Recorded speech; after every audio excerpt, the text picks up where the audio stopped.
அஸ்ஸலாமு அலைக்கும். Hello friends. Idli பொடி பிடிக்காதவங்க யாருமே இருக்க மாட்டாங்க. இது எங்க வீட்டு ஸ்டைல் இட்லி பொடி. ஹெல்த்தியும் கூட. எப்படி செய்யலான்னு பார்க்கலாமா? ஒரு கடாயில 1 கப் வெள்ள உளுந்து, 1 கப் பாசிப்பருப்பு, 1 கப் கொள்ளு, 1 கப் கடலைப்பருப்பு, 1/2 கப் பச்சை பயிறு. இது எல்லாமே நல்லா ட்ரை ரோஸ்ட் பண்ணி தனியா எடுத்து வச்சுருங்க. Chia seeds, flax seeds, sunflower seeds, pumpkin seeds இது எல்லாமே நான் மிக்ஸ் பண்ணி வச்சுருந்தேன். 3 டேபிள் ஸ்பூன் போட்டிருக்கேன். உங்ககிட்ட செப்பரேட்டாக இருந்ததுன்னா ஆஃப் டேபிள் ஸ்பூன் போடுங்க. 1/4 டீஸ்பூன் வெள்ளை எள்ளு, 1/4 டீஸ்பூன் கருப்பு எள்ளு இதையும் சேர்த்து நல்லா ட்ரை ரோஸ்ட் பண்ணுங்க.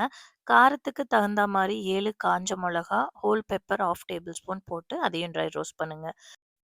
2 பொடி கறி லீஃப் போட்டு அதையும் நல்லா ட்ரை ரோஸ்ட் பண்ணுங்க. இது எல்லாமே நல்லா ஆற விட்டுடுங்க.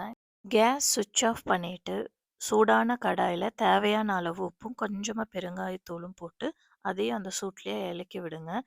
இது எல்லாமே நல்லா ஆறுனதுக்கப்புறம் மிக்ஸி ஜாரில் எல்லாமே ஒன்றா போட்டு பல்ஸ் பண்ணி அதுக்கப்புறம் நல்லா ஃபைன் பவுடராக இல்லாமல் நறுநறுன்னு அரைச்சிருங்க. இட்லி பொடி ரெடி.